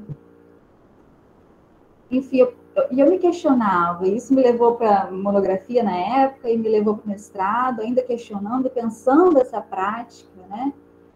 E eu fui pensando, por esse tempo todo, nossa, ser mais uma prevenção, ser mais um chapeuzinho nesse sujeito, sim essa postura medicalizante, né? Como agora a gente até colocava no início, né? Hoje a gente vê esse movimento de as ressalvas, as condições para que a criança esteja na escola. Um absurdo, se a gente pensa uma lógica inclusiva. Então, uma condição para que o sujeito esteja na escola é ter um mediador. Uma condição para que o sujeito esteja na escola é ter o laudo. Uma condição para que o sujeito esteja na escola, gente, isso não é inclusão. Isso é outra coisa, menos inclusão. A mediação, sim, pode ser potente, ela pode ser importante, né? E expansiva quando ela se coloca neste lugar de ser mais um ponto na rede, de intermediar essas relações, de acompanhar esses sujeitos, né, nos processos, dentro da necessidade de cada aluno. É até difícil dizer o que o mediador faz, o que o mediador não faz. Não conheço. De repente, a necessidade do João vai ser completamente diferente da necessidade da Luísa. E será que os mediadores que estão se colocando ali no campo da educação têm essa sensibilidade de dizer é até aqui? Eu não posso fazer por ele, eu não posso ajustá-lo. Então, assim, é uma função de muita delicadeza, né? Uma função que exige uma formação não somente teórica ou técnica, mas eu acho que exige isso aqui, né? Pensar, discutir, exige uma postura crítica, né? Uma postura comprometida com a vida.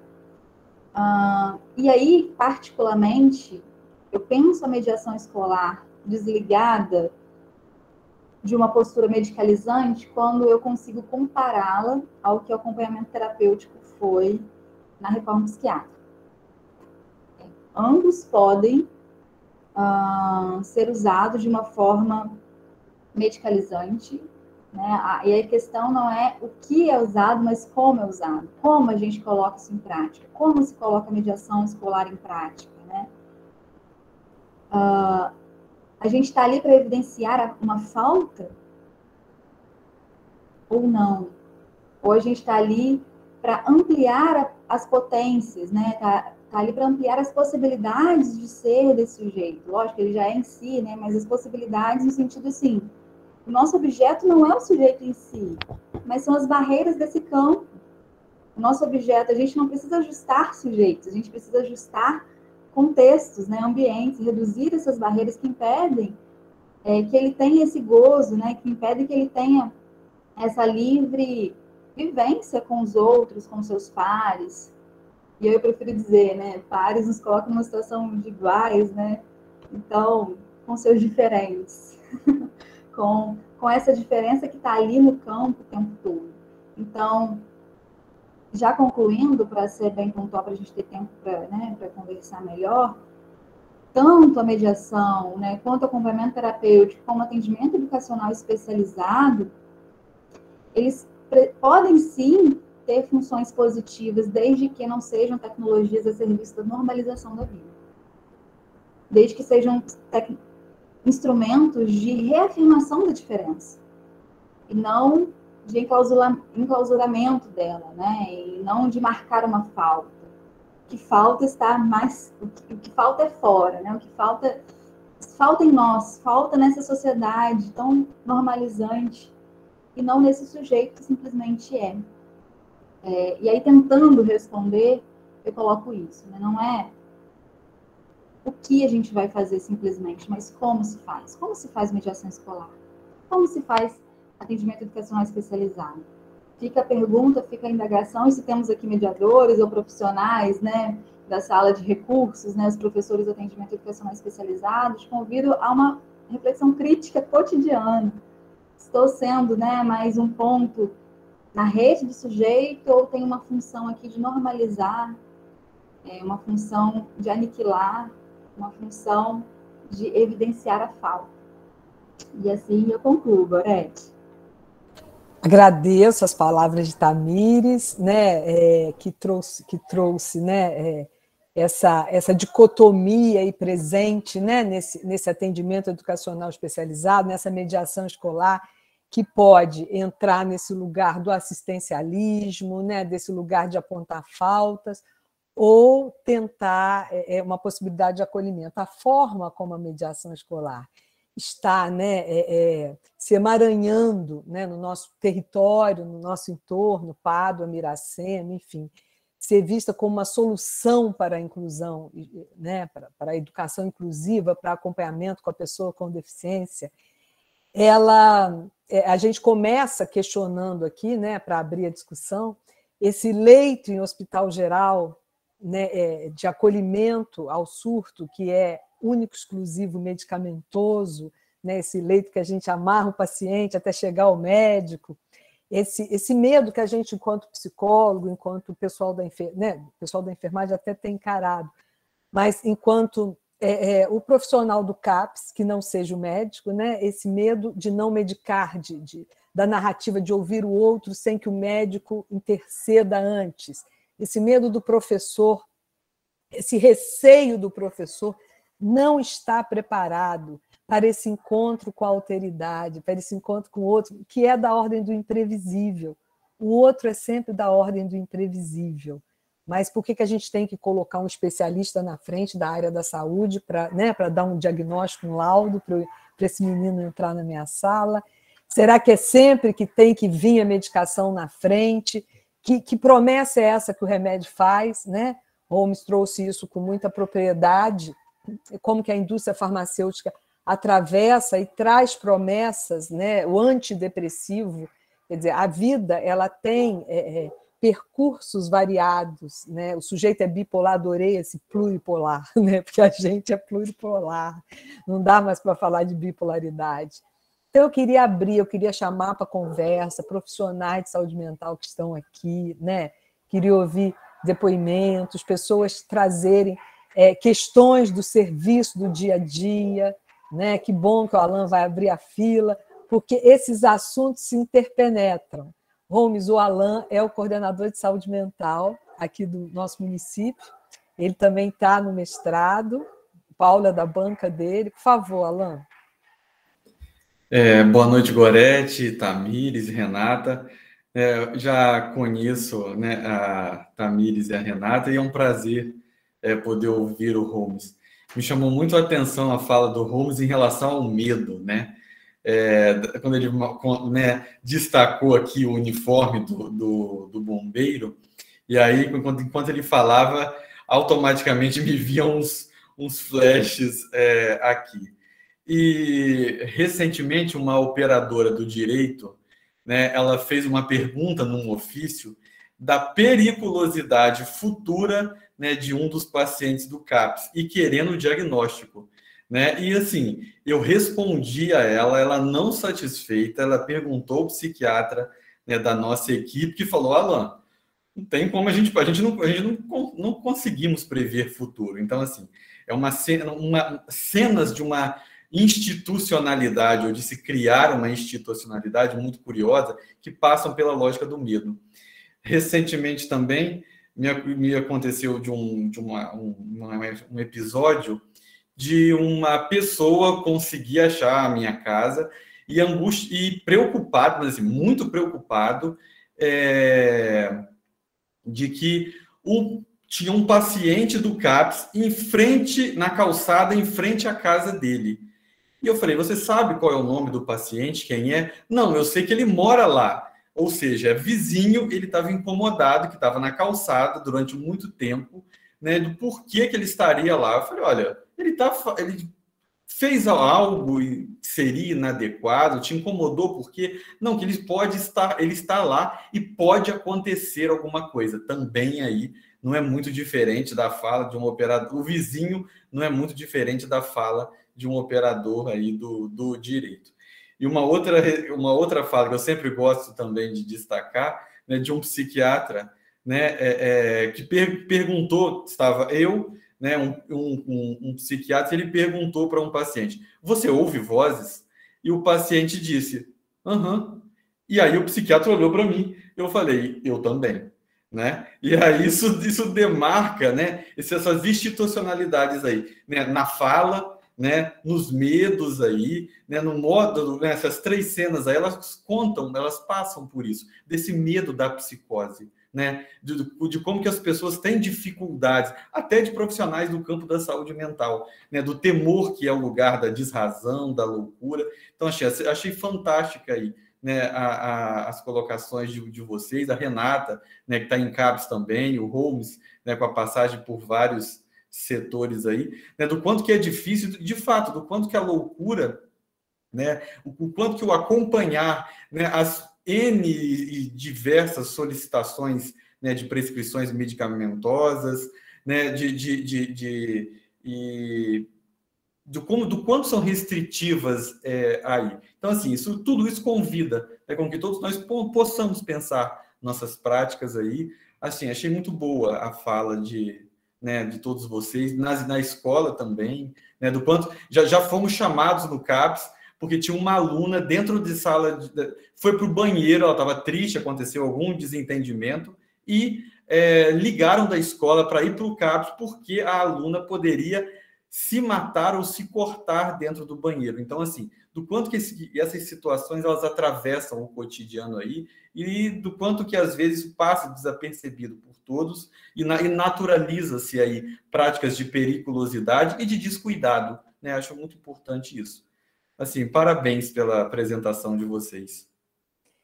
E um fato a marcar aqui é como que esse movimento todo ele é micropolítico e que essa revolução é molecular. E o Holmes fala dessa prática dele que começa, né, numa postura desmedicalizante de benzodiazepínicos, né, e esse retorno, né, esse retorno que a Renata fala aí de não tomar essa demanda, não abraçar essa demanda da mãe como uma causa, esse menino que já vem laudado, né?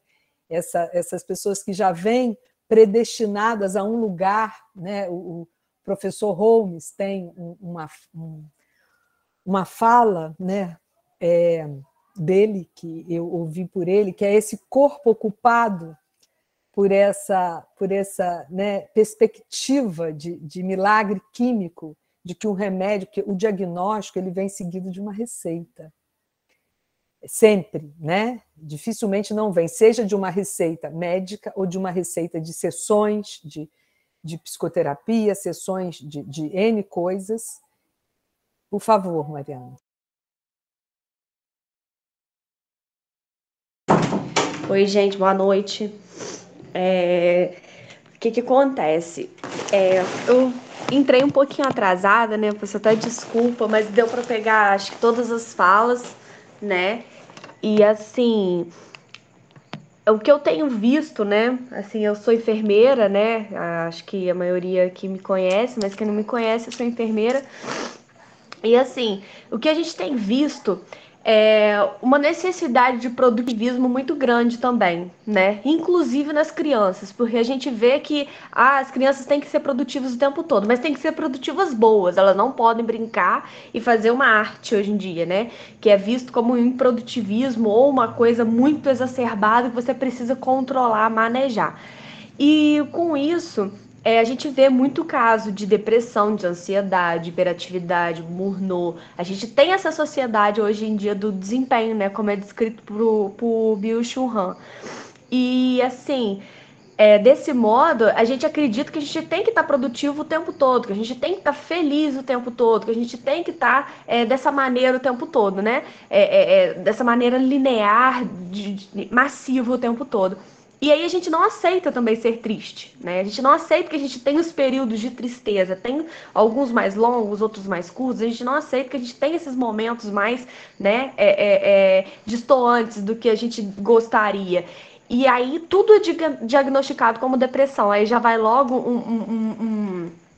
um tarja preta para a pessoa, né? Eu tenho uma amiga, uma colega de trabalho também, ela é minha colega de trabalho e amiga pessoal, ela tem, segundo os médicos, né, ela tem transtorno desde nova, desde criança, bipolaridade, depressão, ansiedade, não sei o quê. E ela toma tarja preta, ela toma remédios fortíssimos, sabe? Desde criança, desde muito nova. E assim, eu vejo como ela é uma pessoa hoje, como que eu posso dizer? Assim, ela realmente hoje ela adquiriu isso tudo por conta dessa levada, né, dessa vida, das medicações, o que causa as medicações no nosso corpo, né? E assim, a gente vê isso o tempo todo com pessoas normais, a gente não pode ser mais agitado, não podemos mais, né, sermos autênticos de alguma forma que a gente já precisa ser medicado, já precisa ser, né, intervindo de alguma forma.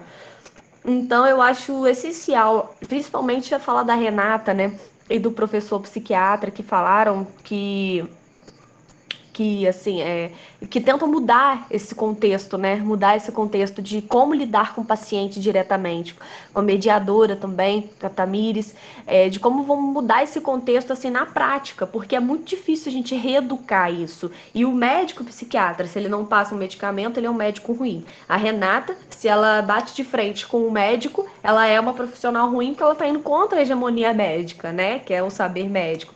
A Tamires também, se ela quer fazer essa união, ela também não é boa profissional. Então, nós temos aí, acho que, grandes embates, né? Grandes coisas que a gente tem que intervir ainda, né? De maneira bem incisiva para a gente realmente mudar essa realidade, né? Eu costumo dizer, acho que eu já disse em outras vezes aqui, que parece que a gente pinga hoje em dia clonazepam na caixinha de água, né? Das pessoas e elas tomam aquilo como se fosse nada. Conheço pessoas que pingam na boca assim como se não fosse nada. É o mesmo questionamento da Renata. Mas assim, vendo isso pelo lado infantil, pelo lado adulto, eu acho que as medidas só são assim mais gritantes porque é com criança, né? A gente fica assim com esse impacto maior. Mas assim, o que causa também no nosso organismo a gente tomando isso sem parar? Né? Como que vai ficar a nossa cabeça? A gente realmente vai adquirir outras coisas, isso muda a nossa estrutura, né, neuronal, as nossas sinapses, e é muito complexo, realmente, né? Eu acho que é isso que eu tenho que falar, que eu fico um pouco indignada também com a situação. Muito boa a sua fala, Mariana. E tem esse movimento de nenhuma crítica em relação a isso, né, na infância. Tem um artigo do Amarante Pandi, né, também, e uma outra professora da Fiocruz, que eles discutem essa medicalização na infância, né, a Rafaela trabalhou isso no artigo, né, essas dosagens, né, a forma como o Robert Whittaker nos explica como a forma como esses remédios chegaram no universo infantil Então, assim, a questão da ética, né, quando se medica, isso passa muito longe, né? Não se dimensiona o que é dar esse monte de remédio com efeito colateral, assim, de marcas no corpo, né?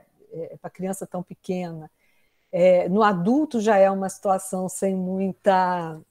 né? Se a gente parar para pensar, eu, então, que estou na clínica há 30 anos, quando eu olho as pessoas medicadas, né, que eu acompanhei e que as vejo medicadas, questões de cidade pequena, as pessoas que frequentam o CAPS, esse excesso, né, dos neurolépticos, o corpo inchado, crianças, né, que eu encontrei com uma menina que está no 9º ano, que a gente acompanha desde CA, o corpo inchado de neuroléptico, e a gente fica assustado. E esse primeiro atendimento é sempre, né, direcionado para a medicina, e a gente vê que a coisa não andou. Mas espera aí, que benefício que foi esse?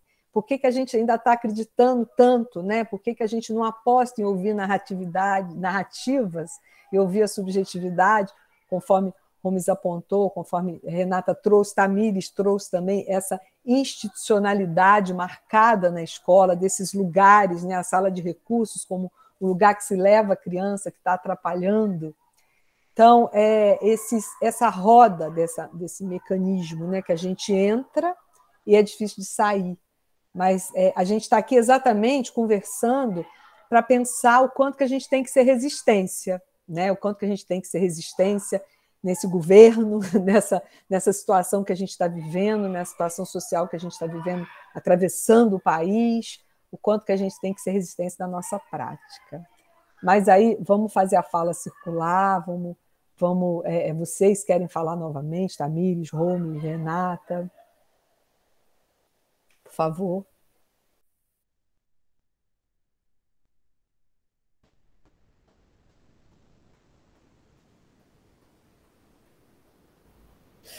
Eu só queria dizer que a gente tem que ter essa resistência, né, Gorete? Faz parte, e embora, né, muitas histórias que indignam, né, como Mariana colocou, todos nós aqui que falamos, mas existem as histórias também, né, de sucesso, e que a gente sabe que houve o atravessamento, né, da mãe que chega e consegue estabelecer uma relação com o seu filho sem precisar do remédio, porque se era questão relacional, não era questão medicamentosa, não era porque ele tinha um problema, né? Então, assim, acho que eu sei a gente, né, compartilha da angústia, mas a gente também é motivado por esses movimentos de resistência, né, no sentido de que as pessoas, que existem muitos casos que a gente vê, assim, que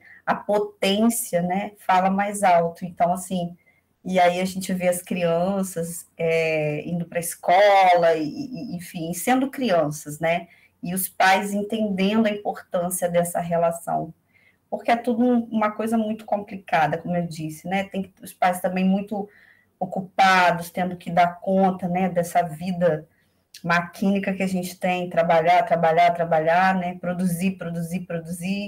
Então, eles também acabam entrando nessa lógica. E quebrar isso é o nosso papel, né, resistir e levá-los a isso também.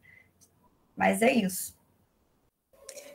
Obrigada. Renata Holmes, por favor. Quando a Renata falou, né, da questão do LOAS, né? LOAS, para quem não sabe, é o BPC LOAS, Benefício de Prestação Continuada da Lei Orgânica de Assistência Social. Dá um salário mínimo, menos férias e menos 13º. Isso é um grande recurso financeiro que algumas pessoas descobriram.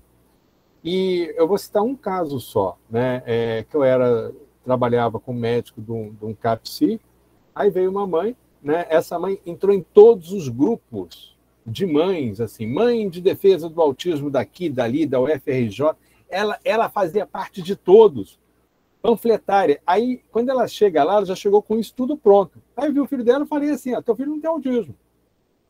E aí eu vi que eu teria dificuldade, por isso que eu falei assim, eu não posso ter tempo. O que eu quero aqui? Eu quero que o garoto me olhe E ele nunca mais vai me ver de novo, porque ela não vai trazer mais ele aqui. Então, essa fímbria de olhar eu ia dar para esse garoto. Aí eu olhei para ele e falei assim, você não tem nenhuma doença mental. A mãe saiu dali falando, evidentemente, que ia me processar, né? Não processou, nunca fui processado com nada disso. Até porque não tem, né? Muito bem registrado em prontuário, né? Pois bem, uns 2 anos depois, onde eu encontro essa mãe? Na Justiça Federal. Querendo o quê? Um LOAS. Como ele já tinha sido meu paciente de uma consulta, eu falei, estou livre dessa. Né? Eu falei, eu não posso, né?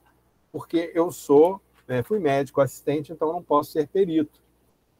Mas antes disso, quando ela me viu, ela fechou a cara e falou assim, o senhor aqui também? Aí o garoto, autista, olha para mim e fala assim, pô, mãe, que isso? É o doutor. Te explicar mais alguma coisa? Valeu! Aquela fímbria de olhar que eu tive 2 anos antes com esse garoto, é isso que às vezes... Então, às vezes, a gente tem que ficar assim, confortável em ser colocado nessa posição, colocado de lado. Mas salvamos ele. Né? Aquele olhar salvou. Né? Pô, mãe, que isso? É o doutor. Pô, maravilhoso, né? E pronto, foi embora. Levar ela correr atrás do LOAS. Mas aí eu cheguei e falei de novo, assim, né? Pois é, você vai ter que fazer com outro. Mas eu não acho que você tem nenhuma doença mental, não. Continuo achando isso. Só faltou agradecer. Hoje, se eu tivesse voltado, você obrigado por me defender. Eu poderia ter dito isso para ele, né? Quer ver uma outra? Não, agora deixa eu contar, né? Por favor. Agora deixa eu contar. Uma outra, né, que chegou também, chegou com 2 advogados, a mãe, e o garoto ficou curioso pelo computador. Acho que nunca tinha visto um computador assim, né? Aí eu falei assim, vem cá. Aí o garoto chegou a ver, aí ele ficou encantado com a profissão. Perguntou assim, você é o quê? Eu sou médico. Ele ficou encantado. Se falasse para ele que eu era polidor de vidro, né? Lembrando do Spinoza, né? O Spinoza que era polidor de vidro. Enfim, se eu falasse qualquer profissão ali, seria do encantamento, se eu estivesse ali, né? Se eu fosse, sinceramente, um auxiliar de serviços gerais que estivesse ali limpando... aquele lugar provocou um encantamento no garoto. E ele foi lá com um diagnóstico de retardo mental moderado. E aí ele precisou para mim, assim, ele chegou para mim e falou, fez essa pergunta, exatamente essa pergunta. É difícil ser médico? Aí eu respondi na hora, eu falei assim, para você não seria, para você não vai ser. Preciso estudar, né? Eu marquei isso. Aí, sabe o que ele fez? Ele olhou para a mãe e falou assim, mãe, já sei por que você ganha pouco, você não estudou. Sabe, ele falou isso, tudo foi na pureza do menino que ele falou isso. Mas ele entendeu as situações, ele entendeu o que é, como que vem um recurso financeiro, ele entendeu a trajetória de vida, como que o estudo pode modificar diagnóstico de retardo mental moderado. Depois que ele falou isso para a mãe, óbvio, evidente que eu fui acolhê-la. Evidentemente, né? A gente não pode deixar as pessoas à deriva, né? Eu fui acolher. Eu falei assim, depois disso tudo que você viu, o que você acha que seu... Eu deixei assim uma pergunta em aberto, né? O que você acha que seu filho tem? O que você acha que seu filho é? Ela chegou para mim e falou assim, ele é inteligente. Pois é. Né? Então, essa mãe também que acreditava que esse filho tinha... Eu frustrei essa mãe. Ela não vai receber um salário mínimo por mês, menos férias e 13º. Ela não vai. Eu causei uma baita frustração. Uma pessoa que não tem recurso, que está desempregada, pedindo favor. A gente também, sabe, a gente não está na posição de juiz. E trabalhar como médico dentro da Justiça Federal é muito fácil entender isso. Não estamos ali para julgar. Chega uma pessoa, uma senhorinha querendo, sabe... Eu já falei para o juiz, doutor, foi fraude famélica. Não existe fraude famélica. Famélica é aquele furto que a pessoa vai para comer ali, senão ela morre de fome. Né? Então, tem alguns atenuantes na justiça criminal. Né? Fraude famélica não existe. Fraude é fraude. Né? Famélica é outra coisa. Eu cheguei para o juiz e falei assim, né? Óbvio que é um juiz que tem alguma proximidade. Né? Doutor, foi fraude famélica. De fato. Né? Então, sabe? Então, isso, a gente está ali para ler a letra miúda. Casos extraordinários serão... Então, acho que com essa leveza, assim, essa destituição de poder que cada um de nós, que é instituído de poder, tem que fazer. Eu estava conversando com a Gorete mais cedo isso.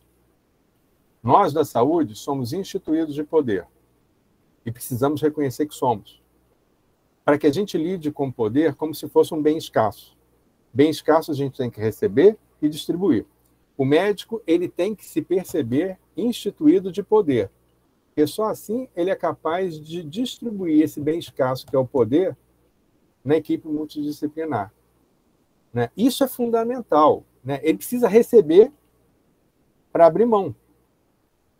Porque se ele acha que não tem esse poder, ele não vai perceber o poder que tem. Então, ele tem que perceber e abrir mão. Né? E aí são vários casos. Se deixar, a gente fica aqui conversando. Né? Quando trazer uma auxiliar de serviços gerais para o grupo terapêutico, para a equipe multidisciplinar, chama o garoto, ele está na sala de espera, um retardo mental, esse sim, um retardo mental grave, né? Moderado, né? Tecnicamente. Aí ele olha para ela. Né? Aí, quando ele olhou, minha vontade é falar o nome, né? Mas como estou falando de caso clínico assim, então não vou falar o nome dela, da auxiliar de serviço, porque, de fato, ela foi uma terapêutica, aí mostra que o saber, conhecimento está na academia, saber não. Né? Aí, quando ele olhou para ela, eu falei, opa, aí ela tomou um susto, e ela começou a participar, e eu coloquei no prontuário, foi a técnica de referência desse garoto. Né? Então, é isso que eu acho que é o grande exercício que a gente tem que fazer. Né? Vivemos uma crise, né, da linguagem, da interpretação, e uma crise, acho que, do poder, entre várias outras, mas algumas a gente consegue identificar. O poder é fácil abrir mão, né? Maravilhosa fala, né? Por favor, Tamires. Maravilhosa. Gente, se aparecer um chorinho aí, que está na hora do banho da minha filha. Falar rápido, assim, só para pontuar essa questão que a Renata traz, o doutor também traz do LOAS, né? E eu, como uma gestalt terapeuta, entender esse campo, esse todo onde nós estamos situados, né? Que contextos são esses? Como eu estava dizendo antes, uma coisa vai engendrando a outra, uma coisa vai interferindo na outra. A saúde interfere na educação, a questão social que se coloca neste país interfere também nos nossos processos de saúde, né? A necessidade, como o Holmes falou, né, de um salário mínimo, sem os outros benefícios. Ora, o que está acontecendo nessa sociedade que está adoecendo? Que restrições são essas que estão se operando nos cotidianos, que produzem adoecimento, que produzem diagnósticos, né? Enfim, só essa pontuação que acho relevante colocar também. Bom, obrigada, Tamires. Esse movimento, né, de uma era muito, né, neurotizada, no sentido de... Ontem, uma estudante da disciplina de educação inclusiva me perguntou, professora, conhecimentos da neuropsicopedagogia vão me ajudar a entender melhor o meu aluno, né, com autismo? Então, a coisa da localização no cérebro, né? Cada parte do cérebro está localizada com a plaquia ideomotora, enfim, 1000 avaliações neuropsicológicas no sentido de detectar, de caçar os sintomas e de localizar no corpo, de ocupar o corpo com nome, com rótulo, e quando você me rotula, você me derrota, você me reduz ao nome. E é isso aí. Então, essa conversa que hoje ela permeou esse campo, né, atravessado pela medicalização, atravessado pelas indústrias farmacêuticas, pela visita dos representantes médicos, né, chegam com as suas malinhas, com os seus medicamentos novos. E aí, o que a academia está produzindo, né, o que as pessoas estão produzindo, o que o médico Holmes está conversando dentro, né, do lugar de ciência lá na Fiocruz, o que está se produzindo, o que estão inventando. Tamires e Renata trouxeram estudos que fizeram, né, com suas pesquisas de mestrado, que aprofundaram, né, olhar nesse entorno da prática, né, e o que a gente trouxe, né, nessas conversas com as pesquisas aqui na Praça de Miracema, para o território, questões que nos afligem no cotidiano, foi isso, né? Essa possibilidade de ver o quanto que a nossa subjetividade é produzida, né, a todo momento, por movimentos maquínicos, engrenagens, por vezes, que somos capturados, mas que temos que resistir e nos mostrar com aliança com a vida, com a produção de vida, né? E não com essa estagnação, essas localizações e esse medo que às vezes nos paralisa frente à alteridade, frente ao imprevisível, né, dessa criança que eu nunca vi igual, né, desse sujeito que chega gritando aqui que não, vamos chamar o médico, vamos amarrar, chama o bombeiro, né? Antes era o chama o síndico, né, do Tim Maia, agora é chama o bombeiro que o fulano está gritando. Então, é isso, né, gente? 7 horas. Eu quero agradecer muito a presença de todos e todas, né? E quisera ter mais tempo aqui para ficar com vocês, porque, de fato, né, foram músicas para nossos ouvidos, tanto a fala do Holmes, quanto a fala da Renata, quanto a fala da Tamires, fez a gente desconstruir muita coisa e pensar em várias possibilidades, né, de inventar ferramenta no cotidiano da saúde coletiva, no cotidiano das escolas. E é isso aí, gente. Muito obrigada, né, por esse momento. Tchau, gente. Uma boa noite. Obrigada, Gorete. Obrigada aí, pessoal. Foi muito bom. Um abraço aí.